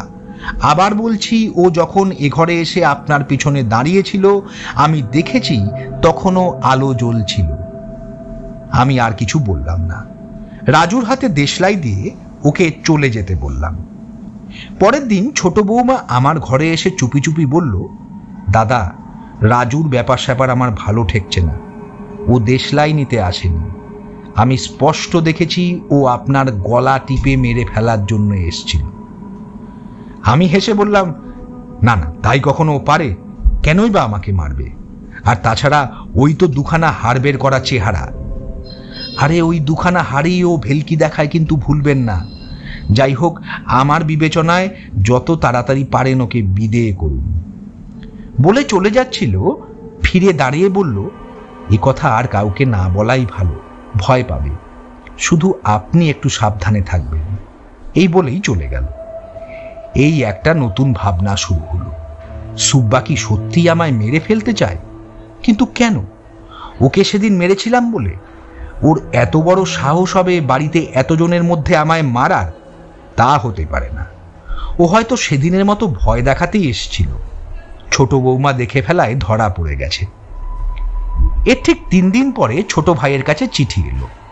সামনের সপ্তাহে ছোট বৌমার বোনের বিয়ের দিন হঠাৎ ঠিক হয়েছে। দিন 10 জন্যে ওরা যেন চলে আসে। ছোট বৌমা মহা আনন্দে ছোট ভাইয়ের সঙ্গে বাপের বাড়ি চলে গেল। যাওয়ার সময় আমায় গম্ভীর মুখে বলে গেল, রাজুকে তো সরাবেন না, কিন্তু ওর কাছ থেকে সাবধানে থাকবেন। আরে আমিও চাই রাজুকে সরিয়ে দিতে, কিন্তু সরাবার তো স্পষ্ট কারণ থাকা চাই। তাছাড়া ও যাবে কোথায়? নেপালের সেই কাঠমান্ডুতে? ওখানে ও কি একা যেতে পারে? তাহলে ওকে একা একা কোথায় তাড়িয়ে দেব? ছোট বৌমা তো আমায় সাবধানে থাকতে বলবো, কিন্তু নিজের বাড়িতে সবার মাঝখানে কি এমন সাবধান হতে পারি? সেদিন আবার একটা কাণ্ড হলো। দুপুরবেলা আমি আমার ঘরে একা বিছানায় বসে লিখছি, মাথার ওপর পাখা ঘুরছে।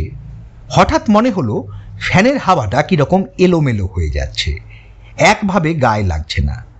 তাকিয়ে দেখি পাখাটা এদিক থেকে ওদিকে দুলছে। অবাক হলাম, এ আবার কি? ফ্যানটা এমন দুলছে কেন? ভাবলাম নিশ্চয়ই ভূমিকম্প হচ্ছে। সঙ্গে সঙ্গে উঠে ঘর থেকে বেরিয়ে ভূমিকম্পের কথা জানাতে গেলাম। আর ঠিক তখনই পাখাটা ভীষণ শব্দ করে আমার বিছানার ওপর খুলে পড়ল। আর সেই শব্দে সবাই ছুটে এলো আমার ঘরে। বলল, খুব ভাগ্যের জোরে বেঁচে গেছি। কিন্তু আর কারো ঘরে পাখা এতটুকু দোলেনি। সবাই খুব আশ্চর্য হয়ে গেল।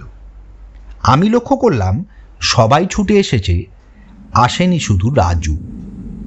কি মনে হলো জিজ্ঞেস করলাম, সুব্বা কোথায়? কেউ বলতে পারল না। আমি তখনই ছাদে উঠে গেলাম। গিয়ে দেখি হতভাগা সরু পাঁচিলের ওপর দিয়ে হাঁটতে হাঁটতে পেয়ারা চিবোচ্ছে। পেয়ারা তো সব ছেলেই খায়, কিন্তু ও গোটা পেয়ারাটা মুখে পুরে ছাগলের মতো চিবোচ্ছে, আর সারা মুখে পেয়ারার বীজগুলো বিচ্ছিরিভাবে লেগে রয়েছে। এখানে কি করছো? মেজাজ গরম করে ওকে জিজ্ঞেস করলাম। ও কোনো উত্তর না দিয়ে পাঁচিল থেকে নেমে বাঁদরের মতো ছাদের ওপর লাফাতে লাফাতে সিঁড়ি দিয়ে নিচে নেমে গেল। ইলেকট্রিক মিস্ত্রি ডাকা হলো। সে তো দেখে অবাক। বলল, যে আকশিতে পাখাটা ঝুলছিল সেটা ঠিকই আছে, আর পাখাও খারাপ হয়নি, তাহলে পড়লো কি করে? পড়লো কি করে সে কথা আলাদা, কিন্তু আমার মনে হলো আমাকে মারবার জন্যই যেন কোনো অদৃশ্য শক্তি এ কাজ করেছিল। কোনো শুভ শক্তি আমাকে এ যাত্রাতেও বাঁচিয়ে দিল।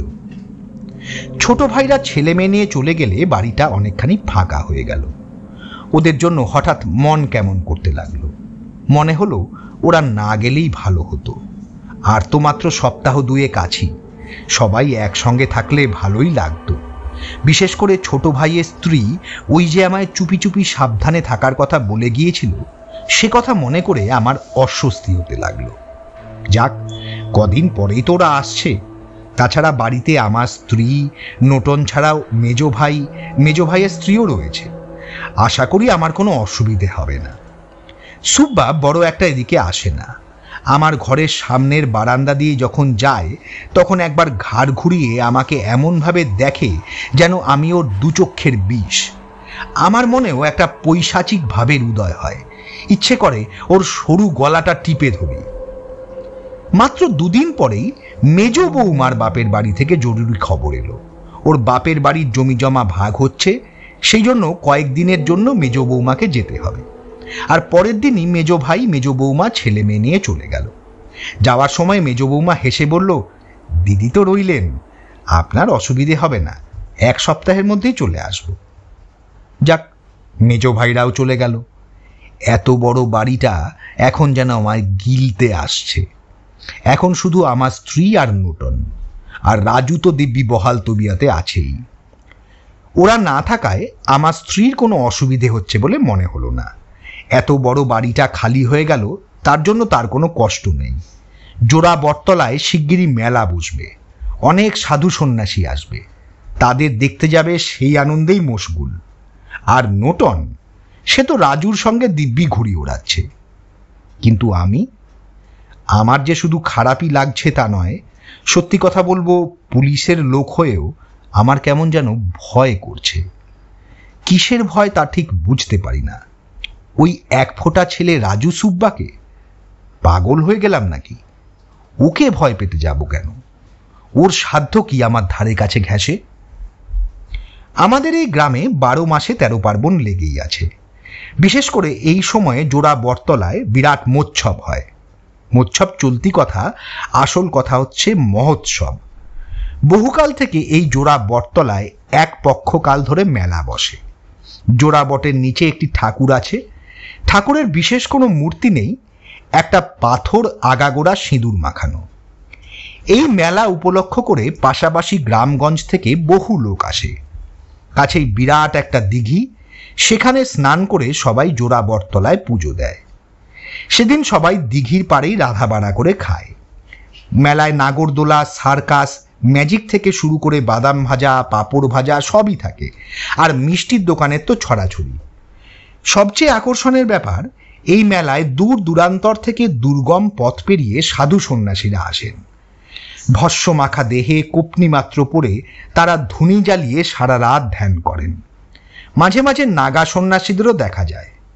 শোনা যায় তারা হিমালয় থেকে নেমে আসেন। এইসব ভিড়ভাট্টা মেলা, ঠাকুর পুজো, সাধু দর্শন এসব আমার ভালো লাগে না। আমি পুলিশ অফিসার। আগেই বলেছি, আমার সন্দিগ্ধ স্বভাব আছে। পুলিশের কাজ করতে করতে মনের কোমল বৃত্তিগুলো, ভাবাবেগ সব নষ্ট হয়ে গেছে। এখন সবকিছুই হাস্যকর বলে মনে হয়। কিন্তু আমার স্ত্রীর আবার উল্টো। তিনি বাচ্চা ছেলেদের মতো মেলা দেখতে ভালোবাসেন। পুজো না দিলে তার তৃপ্তি নেই। সাধু সন্ন্যাসী পেলেই তাদের পায়ে আছড়ে পড়েন। এখানে মেলা বসছে শুনে স্ত্রী বললেন, আমি যাব। বললাম, যাও, কিন্তু দয়া করে আমায় যেতে বলো না। হ্যাঁ, তোমাকে দরকার নেই, আমি নোটন আর সুব্বাকে নিয়ে যাব। সেই ভালো বলে লেখায় মন দিলাম। একটু পরে গৃহিণী ফিরে এসে বললেন, এই সুব্বা না যেতে চাইছে না। আমি বললাম, না গেল তো না গেল। বাহ, ছেলেটা এখানকার মেলা দেখেনি, দেখবে না? আমি বললাম, তার যেতে ইচ্ছে করছে না, তুমি কি করবে? স্ত্রী বললেন, তুমি ওকে একটু বলো না। আমি বিরক্ত হয়ে বললাম, ওকে আমি কিছু বলতে পারবো না। অগত্যা গৃহিণী বিমর্ষ মুখে চলে গেলেন। হঠাৎই আমার মনে হলো, রাজু যেতে চাইল না কেন? বাড়িতে এখন ওর এমন কি রাজকার্য আছে? বিকেলে গৃহিণী ফিরে এসে ঘটা করে মেলা দেখার কথা বললেন। অনেক সাধু সন্ন্যাসী দেখেছেন, গুনে গুনে 50 জন সাধুর পায়ের ধুলো নিয়েছেন। খুব ভালো লেগেছে। পরে হঠাৎ গলার স্বর খাটো করে বললেন, সুব্বা তো যাব না বলল, কিন্তু ও গিয়েছিল। আমি ওকে দেখেছি, কিন্তু ও আমাকে দেখেও এড়িয়ে গেল। এর উত্তর আমি কি দেব? চুপ করে রইলাম। শুধু বললাম, ও বড় পাকা ছেলে, দিন দিন বেয়াড়া হয়ে উঠছে। গৃহিণী আর কিছু বললেন না, চলে গেলেন। মেজ ছোট ভাইরা কেউ নেই। বাড়িটা বড্ড খালি খালি লাগছে। কলকাতায় দুখানা মাত্র ঘরে আমার সঙ্গে শুধু নোটন আর নোটনের মা থাকে, মাত্র 3 জন। সে একরকম সয়ে গিয়েছে। কিন্তু এখানে এত বড় বাড়িতে মাত্র আমরা 3 জন, আর হতচ্ছাড়া ওই রাজুটা, মোট 4 জন। বড্ড ফাঁকা লাগে। এই সময় প্রণবেশ যদি এসে পড়তো তাহলে খুব ভালো হতো, আর বলেও ছিল আসবে, কিন্তু এলো কই? সেদিন বিকেলে ছাদে পায়চারি করছিলাম। সূর্য ডুবে গেছে, কিন্তু অন্ধকার হয়নি। হঠাৎ বাড়ির পিছনের জঙ্গল থেকে এক ঝাঁক পাখির ভয়ার্ত চেঁচামেচি শুনে চমকে উঠলাম। পাখিগুলো অমন করে চেঁচাচ্ছে কেন দেখার জন্য ছাদের ওই দিকে গিয়ে দাঁড়ালাম। আমাদের বাড়ির পিছন দিয়ে একটা সরু ধুলো ভরা রাস্তা এঁকে বেঁকে জঙ্গলের মধ্যে দিয়ে সেই দিঘির দিকে গেছে। পাঁচিলের কাছে গিয়ে দেখলাম রাজু ওই রাস্তা দিয়ে খুব তাড়াতাড়ি যাচ্ছে, আর গাছে গাছে যত পাখি ছিল সব ওর মাথার ওপর গোল হয়ে ঘুরছে আর কিচমিচ করছে। রাজু কিন্তু সেদিকে তাকাচ্ছে না, হন হন করে হেঁটে জঙ্গলের মধ্যে ঢুকে গেল। আমি অবাক হলাম, এই ভর সন্ধেবেলা রাজু জঙ্গলের মধ্যে গেল কেন? কেনই বা পাখিগুলো অমন করে আর্ত স্বর চিৎকার করছিল? অনেকক্ষণ ভেবেও কোনো জুৎসই উত্তর খুঁজে পেলাম না। নিচে নেমে স্ত্রীকে জিজ্ঞাসা করলাম, এই রাজুকে কোথাও পাঠিয়েছ? স্ত্রী বললেন, না তো।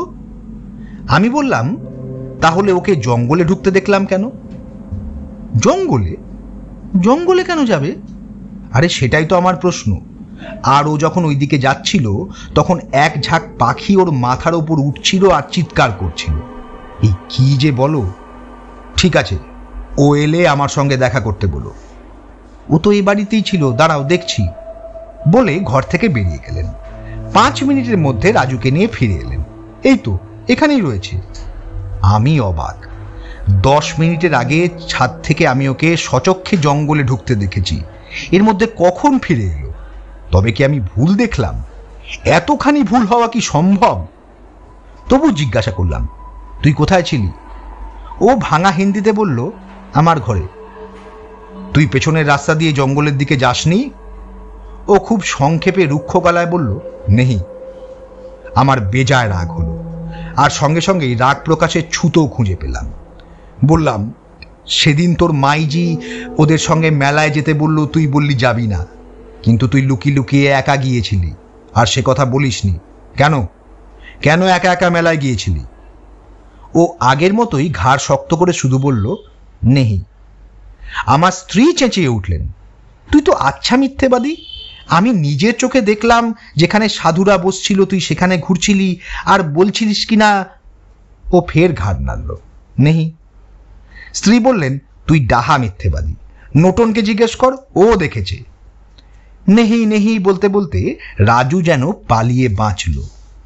সেদিন রাত্রে আমার স্ত্রী প্রথম বললেন, শোনো, রাজুকে না আমার কেমন যেন লাগছে।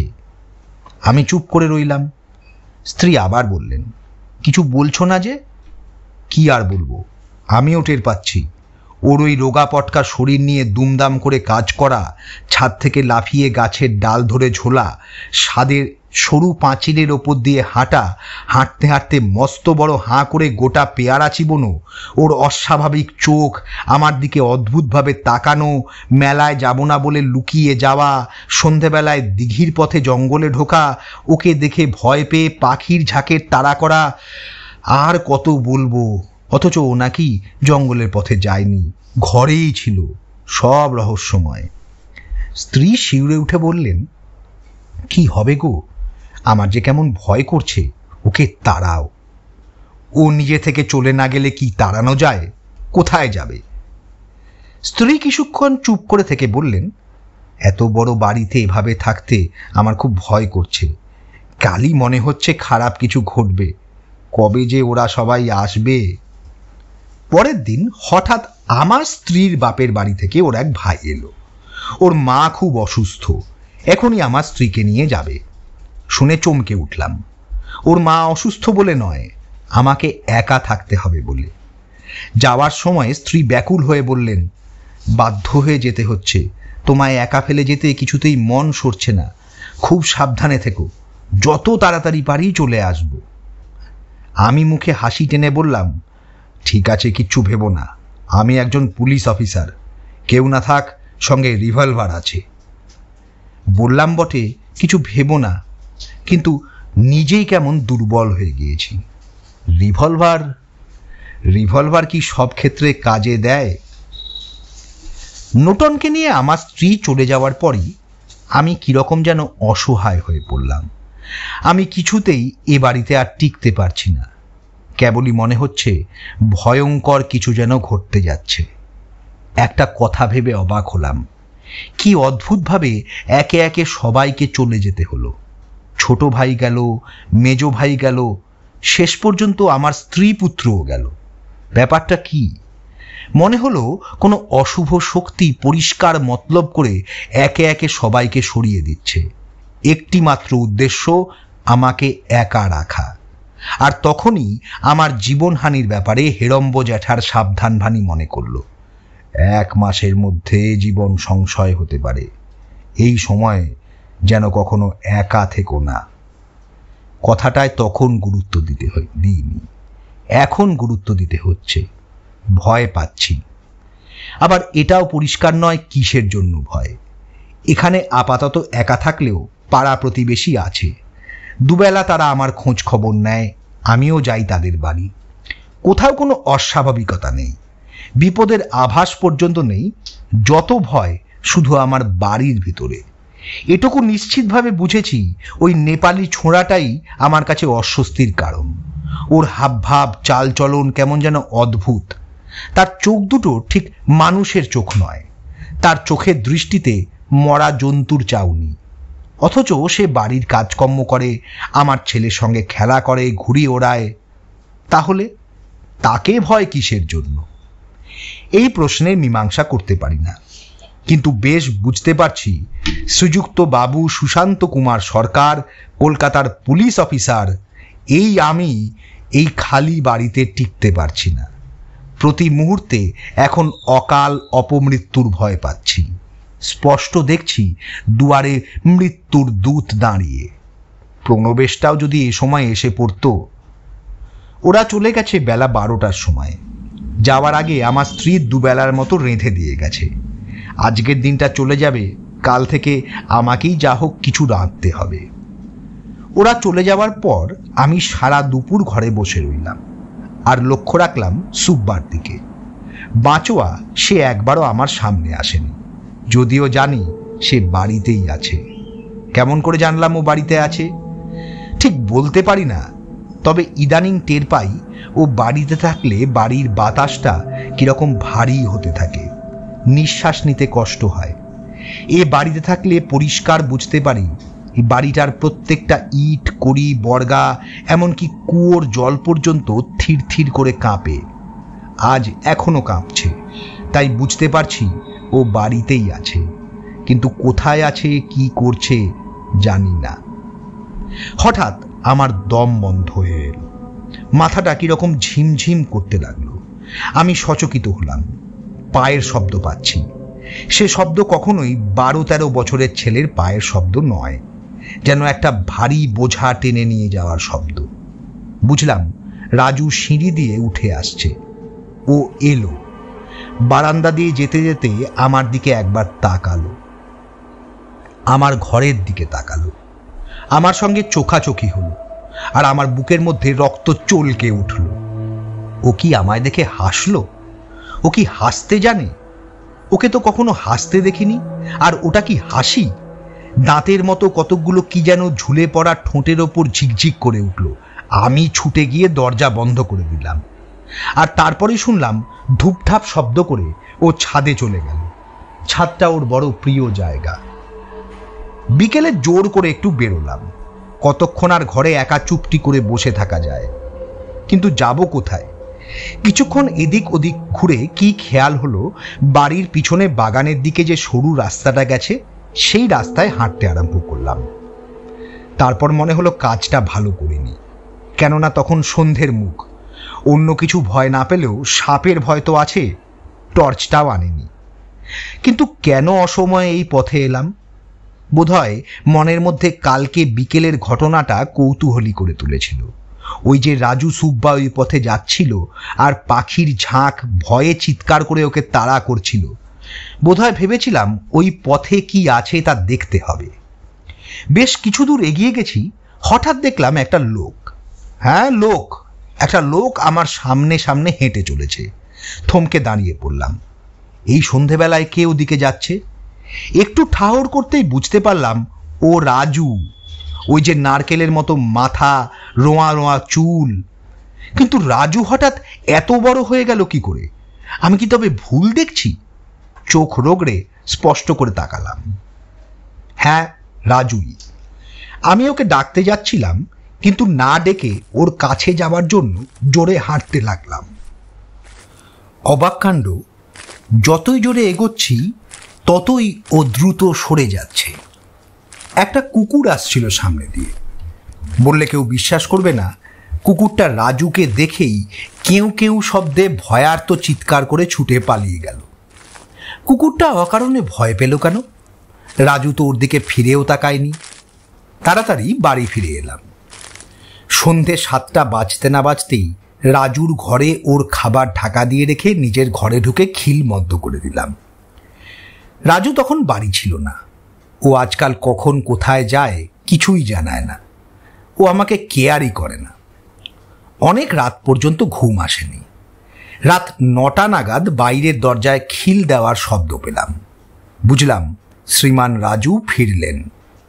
অমনি আমার বুকের মধ্যে কেমন করতে লাগলো। এই রহস্যময় ছেলেটার সঙ্গে আমায় একা সারা রাত কাটাতে হবে। আগে মনে হতো ও আমার কোনো ক্ষতিই করতে পারবে না, কিন্তু এখন মনে হচ্ছে ও সবই করতে পারে। ওর এই হাড় বের করা শরীরে অমিত শক্তি। যদি চোখের ভুল না হয়ে থাকে তাহলে আজই সন্ধেবেলায় আমবাগানের দিকে যেতে গিয়ে দেখেছি ওর অস্বাভাবিক লম্বা দেহটা। অস্বাভাবিক মানে ওর বয়সী ছেলে অত লম্বা হতেই পারে না, আর ও মোটেই লম্বা নয়। অথচ সে যে রাজুই তাতে সন্দেহ মাত্র ছিল না। এখন বুঝতে পারছি, রাজু বলে যে ছেলেটাকে বিশ্বাস করে বাড়িতে এনেছিলাম সে অন্য ছেলেদের মতো নিতান্ত রক্ত মাংসে গড়া বালক নয়। ওর ভেতর একটা পিশাচ লুকিয়ে আছে। এখন আমার স্থির বিশ্বাস হয়েছে, প্রথম দিন সন্ধেবেলায় আমি যখন লিখছিলাম রাজুই তখন নিঃশব্দে পিছন থেকে এসে আলো নিভিয়ে দিয়েছিল আমার গলা টিপে মারবার জন্য। এমনিতে সে স্বাভাবিক, কিন্তু যখন হিংস্র হয়ে ওঠে তখন ওর চোখের দৃষ্টি বদলে যায়, চোখে আগুন জ্বলে ওঠে। সেদিন নোটন যে জ্বলন্ত চোখ দেখে ভয়ে চিৎকার করে উঠেছিল, সম্ভবত সে চোখ রাজুরই। এরপরই ছোট বৌমা রাজুকে দেখেছিল ঘরের মধ্যে দুহাত বাড়িয়ে ঢুকতে। রাজু যে আমাকে মারতেই ঢুকেছিল ছোট বৌমা সে সম্পর্কে নিঃসন্দেহ। কিন্তু কেন আমাকে মারতে চায়? ও যদি সত্যি কোনো অশুভ আত্মার দেহ হয় তাহলে ও কেন নিজে থেকেই এলো আমার সঙ্গে সুদূর নেপাল থেকে এই গ্রামে? আমাকে মেরে ফেলার জন্য? আবার সেই একই প্রশ্ন থেকে যায়, কেন? কার কাছে আমি কি অপরাধ করেছি? ভাবতে ভাবতে কখন ঘুমিয়ে পড়েছিলাম। হঠাৎ ঘুমটা ভেঙে গেল। মনে হলো কেউ যেন দরজা ঠেলছে। আমি কান খাড়া করে রইলাম। তারপর পরিষ্কার শুনলাম কেউ যেন ভারী ভারী পায়ের শব্দ করে আমার ঘরের সামনে চলাফেরা করছে। ভয়ে আমার গায়ে কাঁটা দিয়ে উঠল। তবুও মরার মতো পড়ে রইলাম। একটু পরে শুনলাম পায়ের শব্দটা নিচে নেমে যাচ্ছে। তারও কিছুক্ষণ পরে শুনলাম নিচের খিড়কির দরজাটা কেউ খুলল। দরজা কে খুলতে পারে রাজু ছাড়া? এত রাত্রে ও কোথায় বেরোচ্ছে? এবার আমি এক লাফে উঠে পড়লাম। সাহস সঞ্চয় করলাম। মনকে বোঝালাম এটা বিজ্ঞানের যুগ, আর আমি যাই হোক একজন নামকরা পুলিশ অফিসার। আমি ভয় করব অলৌকিক ব্যাপারকে? রাজু আর যাই হোক, তবু তো সে রক্ত মাংসে গড়া একটা বালক মাত্র। সে খায়, ঘুমোয়, আমার ছেলের সঙ্গে খেলা করে। তাহলে তাকে এত ভয় কিসের? রিভলভারটা বালিশের তলা থেকে তুলে নিয়ে আমি দরজা খুলে বেরোলাম। লাইট জ্বাললাম না। সিঁড়ির ঘরের সামনে এসে দেখি রাজুর ঘরের দরজা ঠেসানো। আস্তে আস্তে ঠেললাম। ক্যাঁচ করে একটা শব্দ হলো। সেই সামান্য শব্দেই বুকটা কেঁপে উঠল। দরজা খুলে গেল, টর্চের আলো ফেললাম, দেখলাম কেউ নেই। নিচে নেমে এসে দেখলাম খিড়কির দরজা হাট করে খোলা। কিছুক্ষণ চুপচাপ দাঁড়িয়ে রইলাম। ভাবলাম কি করি। ঠিক করলাম রাস্তায় বেরিয়ে পড়ে দেখি। এই তো সোজা রাস্তা, কোথায় কত দূরও যেতে পারে। বেরোচ্ছিলাম, তখনই মনে হলো ও যদি বাগানের রাস্তায় গিয়ে থাকে। না, ও রাস্তায় আমি এত রাত্রে যাব না। ওইভাবে দরজাটা ঠেসিয়ে রেখে ওপরে উঠে ঘরে ঢুকে দরজা বন্ধ করলে শুয়ে পড়লাম। ভেবেছিলাম যতক্ষণ ও না ফেরে ততক্ষণ জেগে থাকবো, কিন্তু কখন এক সময় ঘুমিয়ে পড়েছিলাম খেয়াল ছিল না। সকালে উঠে দেখি রাজু অন্য দিনের মতোই ঘরদোর ঝাঁট দিচ্ছে। ও আমার দিকে ফিরেও তাকালো না। ভাবলাম ওকে জিজ্ঞাসা করি কাল রাত্রে ও কোথায় গিয়েছিল, কিন্তু ওর সঙ্গে কথা বলতেও সাহস হলো না। কটা দিন যত দূরে থাকা যায় ততই মঙ্গল। কিন্তু নিচে নেমে আসতেই চমকে উঠলাম। উঠোনের ঠিক মাঝখানে ওটা কি? অবাক কাণ্ড! কে যেন একটা বলিদানের হাড়ি কাঠ পুঁতে রেখেছে। এর মানে কি? বাড়িতে হাড়ি কাঠ কেন? আর কার এত বড় সাহস এটা এখানে পুঁতল? তখনই হাঁকলাম, রাজু! রাজু এসে দাঁড়ালো, ভাবলেশীন মুখ। ওর চোখের সাদা অংশটা ড্যাব ড্যাব করে নড়ছে। তুই এটা এখানে পুঁতেছিস? নেহি, এই বলে সে তখনই চলে গেল। ওর এত দূর স্পর্ধা আমার সামনে আর দাঁড়ালো না। অনুমতি না নিয়েই চলে গেল। আর আমি তখনই হাড়ি কাঠটা উপড়ে বাইরে ফেলে দিলাম। নোটন আর নোটনের মা চলে গেছে মাত্র 3 দিন। কবে ফিরবে জানি না। যদি নোটনের দিদিমার খারাপ কিছু হয় তাহলে কবে ফিরবে কে জানে। ছোট ভাইরা চলে গেছে 1 সপ্তাহ হয়ে গেল। বিয়ে কি এখনো মেটেনি? আর মেজ বৌমাদের বিষয় সম্পত্তি ভাগ হতে আর কতদিন লাগবে? আমি তো আর এভাবে একা থাকতে পারি না। অথচ আমাদের পাড়াতে প্রতিবেশীরা রয়েছে। তাদের কাছে যাই আসি, ওদের এত কাছে থেকেও আমি কি নিদারুণ আতঙ্কের মধ্যে রয়েছি ওরা তা ভাবতেও পারে না। ওদের কিছু বলতেও পারি না, কেননা বললে ওরা কেউ বিশ্বাস করবে না। আমি এখন নিজের ঘরেই স্টোভ জেলে যা হোক কিছু একটা রেঁধে নিই। একা রান্নাঘরে যেতে সাহস হয় না। রাজুর খাবারটা রান্নাঘরে রেখে আসি। আমি যে ভয়ে ভয়ে আছি রাজু সেটা বিলক্ষণ বুঝতে পারে। এখন আবার মাঝে মাঝে আর একটা প্রশ্ন জাগে, হাড়ি কাঠটা পোঁতার কারণ কি? উত্তর পাই না। তখন আবার মন থেকে ব্যাপারটা ঝেড়ে ফেলি। বিকেলে একটু বেরোই, বড় রাস্তাটা ধরে হাঁটি। সন্ধে হওয়ার আগেই বাড়ি এসে ঢুকি। তখন বাইরে থাকতে ভয় করে, আবার বাড়িতে থাকতেও ভয়। বাড়িতে তো সেই মূর্তিমান আতঙ্কটা রয়েছে যে বাড়ি থাকলেও ভয়, বাড়ি না থাকলেও ভয়। কোথায় কি মতলবে ঘুরে বেড়াচ্ছে কে জানে। সেদিন রাত তখন সবে 9টা। এর মধ্যেই পাড়া নিঝুম। আমি যৎসামান্য রাতের খাওয়া সেরে একটা বই নিয়ে শুয়ে পড়লাম। রাত 10টা নাগাদ লোডশেডিং হয়ে গেল। ব্যাস, সব ঘুরঘুরটে অন্ধকার। সন্ধ্যের পর থেকেই বাড়ির বাতাসটা ভারী হয়ে আছে। বাতাস ভারী হলেই নিঃশ্বাসের কষ্ট হয়। একটা চাপা কাশি গলা চেপে ধরে। এখন তাই হচ্ছে। বুঝলাম রাজু বাড়ি আছে, কিন্তু কোথায় আছে জানি না। কেননা সন্ধে পর্যন্ত ও ওর ঘরে ছিল না। বইটা বুকের ওপর রেখে কখন ঘুমিয়ে পড়েছি, হঠাৎ মনে হলো বারান্দার দিকে জানলাটা কেউ খোলার চেষ্টা করছে। আমি রিভলভারটা হাতের মুঠোয় নিয়ে শক্ত হয়ে শুয়ে রইলাম। শব্দটা থেমে গেল। তারপরই নিচের দরজাটা খোলার শব্দ। আমি লাফিয়ে উঠে রাস্তার দিকে জানলার কাছে গিয়ে দাঁড়ালাম। দেখলাম রাজু বেরোচ্ছে পা টিপে টিপে। আরও দেখলাম ও যাচ্ছে পিছনের রাস্তা দিয়ে বাগানের দিকে। তখনই আমি টর্চ আর রিভলভার নিয়ে রাস্তায় নেমে গেলাম। আমি জানি কত বড় মারাত্মক ভুল করে সর্বনাশের পথে এগোচ্ছি, কিন্তু আজ আর কোনো বাধাই মানলাম না।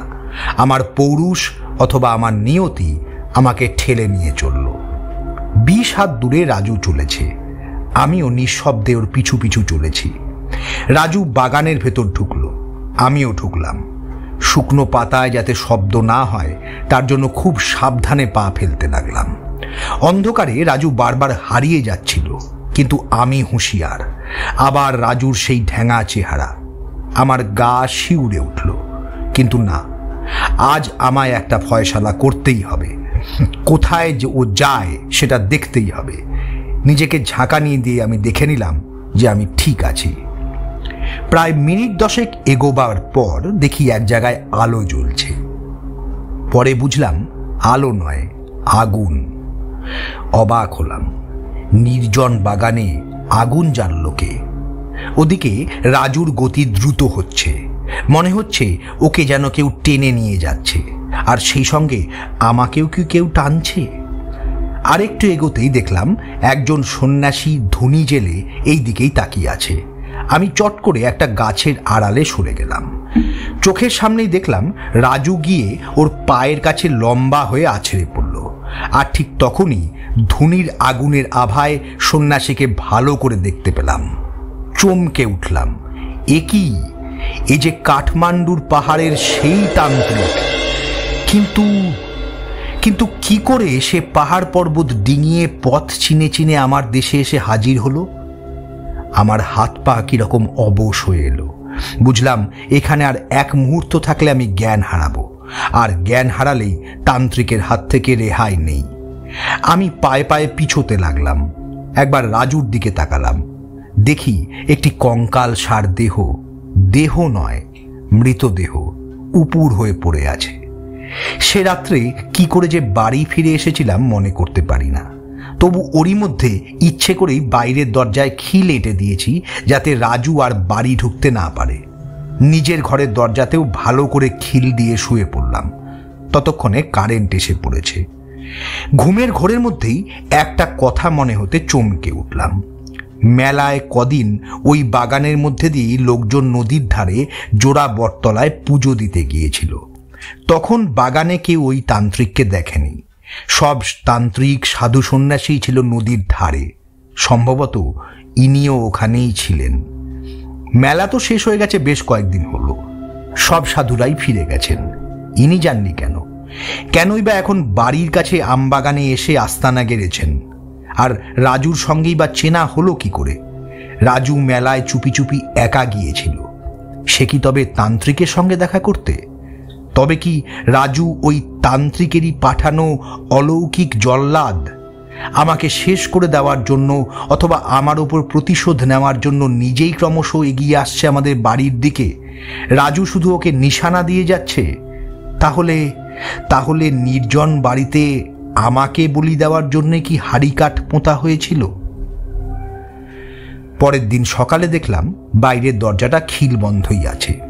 বুঝলাম রাজু ফেরেনি, কিংবা বাড়ি ঢুকতে পারেনি। খানিকটা নিশ্চিন্ত হলাম। একটু বেলা হলে পাড়ার একটা ছেলেকে ডেকে বললাম, এই শুনেছি একজন সাধু নাকি পিছনের বাগানের শেষের দিকে বসছেন, একটু দেখে এসো তো ভাই। ছেলেটা তখনই যাচ্ছিল। আমি ফের ডেকে বললাম, ওর বেশি কাছে যাওয়ার দরকার নেই, দূর থেকে দেখো। ঘণ্টাখানেক পরে ছেলেটা ফিরে এসে জানালো, বাগানে কেউ নেই। কেউ নেই? তুমি জায়গাটা খুঁজে পেয়েছিলে তো? হ্যাঁ, পুরা কাঠ ছাই পড়ে আছে দেখলাম। আমি নিশ্চিন্ত হলাম। যাক, আপদ বিদেয় হয়েছে, আর সেই সঙ্গে রাজুও বোধহয় বিদেয় হয়েছে। কিন্তু সেদিনই সন্ধেবেলায় ছেলেটি হন্তদন্ত হয়ে এসে বলল, সাধু বাবা আবার এসেছেন, ধুনি জ্বালিয়ে বসেছেন। এবার অত দূরে নয়, আরো কাছে। আমি চমকে উঠলাম।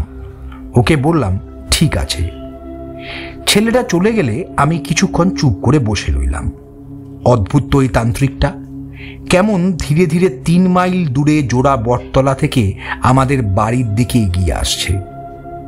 কেউ বাধা দেওয়ার নেই। এবার তো বাড়িতে এসে ঢুকবে। তখন আমি একা কি করব? সাহস এনে মনকে বোঝালাম, এটা নেপালের নির্জন অরণ্য বা পাহাড়ের গুহা নয়। এটা কলকাতার কাছেই কোনো লোকালয়। একটা হাঁক দিলে দলে দলে লোক ছুটে আসবে। তান্ত্রিক বাবাজি কি এটা জানেন না? নাকি লোকবল অস্ত্রবলের চেয়েও ওর কাছে আরও কোনো অব্যর্থ ভয়ঙ্কর মারণাস্ত্র আছে, যা দিয়ে আমায় শেষ করে দিতে অসুবিধে হবে না? চোখের সামনেই তো দেখলাম কি ক্ষমতায় রাজুকে অস্ত্র বানিয়ে আমার বাড়িতে পাঠিয়েছিল। রাজু কি সত্যি রক্তে মাংসে গড়া মানুষ না কোনো মৃতদেহ? তান্ত্রিকের পায়ের কাছেও যখন আছড়ে পড়েছিল তখন স্পষ্ট বুঝতে পেরেছিলাম ওর দেহে প্রাণ ছিল না, একটা শুধু চামড়া ঢাকা কঙ্কাল যেন ঝপ করে পড়ে গেল। আরও সন্দেহ হচ্ছে কাঠমান্ডুর হোটেলের জং বাহাদুরও ওই তান্ত্রিকেরই দলের একজন। তান্ত্রিকের সঙ্গে সেই হয়তো যোগাযোগ করে রাজু সুব্বা নাম দিয়ে একটা জীবন্ত কঙ্কালকে আমার সঙ্গে পাঠিয়েছিল, আর তখনই চোখের সামনে ভেসে উঠল গুহার মুখে সেই ঝুলন্ত কঙ্কালটা বাতাসে দুলছে। যাক, রাজু বিদেয় হয়েছে, আজ 2 দিন ও আর আসেনি। বাগানে তান্ত্রিকের কাছে ওকে দেখা যায়নি, দেখা গেলে ছেলেটা বলতো। আজ রাত্রে পাড়ার একজনের বাড়িতে আমার নেমন্তন্ন ছিল। আমি একা থাকি বলে মাঝে মাঝে নেমন্তন্ন পাই। রাত মাত্র 8টা। আকাশে ঘন মেঘ থমথম করছে, এখনই হয়তো বৃষ্টি নামবে। আমি তাড়াতাড়ি বাড়ির দিকে হাঁটতে থাকলাম। রাস্তা ঘোর অন্ধকার। কোনো রকমে অন্ধকারের মধ্যে দিয়ে সাঁতার কাটতে কাটতে বাড়ি এসে তালা খুললাম। 1 তলার উঠোন পার হয়ে ডান দিকে 2 তলায় ওঠার সিঁড়ি। সবে অর্ধেক উঠেছি, ওপরে সিঁড়ির ঘরে যেখানে সুব্বা থাকতো সেখানে যেন কার পায়ের শব্দ শুনতে পেলাম। অবাক হলাম। তালাবন্ধ বাড়িতে কে কিভাবে আসতে পারে? থমকে দাঁড়িয়ে পড়লাম। চোর নয় তো, ছাদ দিয়ে উঠে এসছে। ইস, রিভলভারটা কাছে নেই। এদিকে সদর দরজাটাও ভুলে খুলে এসছি। এখন ওপরে উঠব না পালাবো? রুদ্ধ নিঃশ্বাসে কয়েক মুহূর্ত ধরে ভাবলাম। আর ঠিক তখনই সিঁড়ির ওপরে নজর পড়ল। অন্ধকারের মধ্যে 2 জ্বলন্ত চোখ আমার দিকে স্থির দৃষ্টিতে তাকিয়ে আছে। আমার গায়ের প্রত্যেকটি লোম খাড়া হয়ে উঠল। ও কার চোখ? কিছু ভেবে দেখবার আগেই দেখি চোখ 2 নেমে আসছে। শুধু চোখ নয়, একটা ছেলের দেহ। সে দেহে এতটুকু মেদ নেই, মাংস নেই, হয়তোবা রক্তও নেই, শুধু কালো কুচকুচে চামড়া দিয়ে ঢাকা। চিনতে পারলাম নারকেলের মতো মাথাটা দেখে। রাজু সুব্বা। 3 দিন পর কোথা থেকে রাজুর আবির্ভাব? কিন্তু এ কি সেই রাজু না তার প্রেতাত্মা? 2 সরু সরু হাত বাড়িয়ে রাজু এগিয়ে আসছে। আগে 2 বার চেষ্টা করেছিল পেছন থেকে, এবার আর চুপি চুপি লুকিয়ে নয়, একেবারে সামনে, মুখোমুখি। পালাতে গেলাম, কিন্তু পা 2 থরথর করে কেঁপে উঠল। আমি আর পালাতে পারছিলাম না। মৃত্যু নিশ্চিত জেনে আমি সিঁড়ির দেওয়ালে ঠেস দিয়ে কোনো মতে দাঁড়িয়ে রইলাম। কিচ্ছু করার নেই। রাজু মুখে একরকম অদ্ভুত শব্দ করতে করতে ক্রমশ আমার দিকে এগিয়ে আসছে। ওর হাত 2 তখন আমার গলার কাছে। আমি নিজের 2 হাত দিয়ে ওর সরু সরু হাত 2 চেপে ধরতে গেলাম, কিন্তু বরফের ছুরির মতো ওর হাত 2 আমার হাত অবশ করে দিল। আমি শেষবারের মতো চিৎকার করে উঠলাম, বাঁচাও!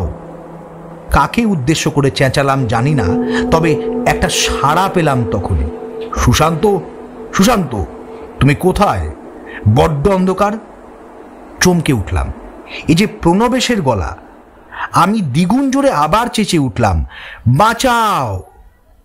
সঙ্গে সঙ্গে নিচ থেকে জোরালো টর্চের আলো এসে পড়ল সিঁড়ির ওপর। এ কি সুশান্ত, তুমি এখানে দাঁড়িয়ে? কি হয়েছে? হঠাৎ জ্বলন্ত চোখ 2 নিভে গেল। টর্চের আলোয় রাজুকে পরিষ্কার দেখা গেল। রাজু আমাকে আর প্রণবেশকে ধাক্কা দিয়ে বিরাট এক লাফ মেরে নিচে নেমে অদৃশ্য হয়ে গেল। রাজু সুব্বাকে নিয়ে এই অলৌকিক কাহিনীও আমার ডায়েরিতে লিখে রেখেছি, তবে শেষটুকু লেখা হয়নি। পরের দিন সবাই ফিরে এলো। সকলেই আমার এ কদিনের ঘটনা শুনল। ছোট ভাইয়ের স্ত্রী বলল, আমি ঠিক তখনই বুঝেছিলাম ছেলেটা মানুষ নয়, সাংঘাতিক কিছু। যাক, খুব বেঁচে গেছেন। আমার স্ত্রী তখনও ভয়ে নির্বাক। 3 দিন ছুটি তখনও বাকি ছিল। ভেবেছিলাম প্রণবেশকে নিয়ে এই 3টে দিন এখানেই কাটিয়ে যাব। কিন্তু সন্ধেবেলায় সেই ছেলেটা এসে খবর দিল সাধু আজও এসে বসেছে, এবার বাড়ির আরও কাছে। শুনে সবারই মুখ শুকিয়ে গেল। এ কি আমায় শেষ না করে এখান থেকে যাবে না? সেদিনই আমার স্ত্রী সুটকেস গুছিয়ে নিলেন। বললেন, আর নয়, কাল ভোরের ট্রেনেই কলকাতায় ফিরে চলো। ওসব পাহাড়ি তান্ত্রিকদের হাত থেকে সহজে নিস্তার পাওয়া যায় না। ভয়ে ভয়ে ভোরবেলাতেই একরকম পালিয়ে এলাম বলা চলে। যথাসময়ে ট্রেন এলো, তাড়াতাড়ি সামনে যে বগি পেলাম তাতেই উঠে পড়লাম। গার্ড হুইসেল দিল, সবুজ ফ্ল্যাগ দুলে উঠল। হঠাৎ নোটন চেঁচিয়ে উঠল, বাবা বাবা দেখো দেখো, রাজু রাজু সুব্বা। জানলা দিয়ে মুখ বাড়িয়ে দেখি একটা কঙ্কাল যেন অস্বাভাবিক জোরে ছুটে আসছে ট্রেন ধরার জন্য, অন্তত পিছনের বগিতেও যদি উঠতে পারে। কিন্তু তখনই ট্রেন চলতে শুরু করে প্ল্যাটফর্ম ছাড়িয়ে গেল। রাজু অল্পের জন্য ট্রেনের নাগাল পেল না। প্রণবেশ বলল, এই সুব্বা তোমাকে ছাড়বে না দেখছি। নিরাপদে কলকাতায় পৌঁছেছি, কিন্তু এখনো সুস্থির হতে পারিনি। কি জানি রাজু আবার এখানেও এসে না পড়ে। অলৌকিক জল্লাদ গল্পটি এখানেই শেষ হলো। কিন্তু গল্পটি কি এখানেই শেষ হলো? এই গল্পের দ্বিতীয় পর্ব রয়েছে জীবন্ত কঙ্কাল। দ্য স্টোরি রিপাবলিকে শুনুন এই গল্পের দ্বিতীয় পর্ব, জীবন্ত কঙ্কাল। অলৌকিক জল্লাদ গল্পটি কেমন লাগলো সে সম্পর্কে আপনাদের মতামত অতি অবশ্যই জানাবেন। আর দ্য স্টোরি রিপাবলিক চ্যানেলটিকে সাবস্ক্রাইব করবেন। ধন্যবাদ এবং নমস্কার।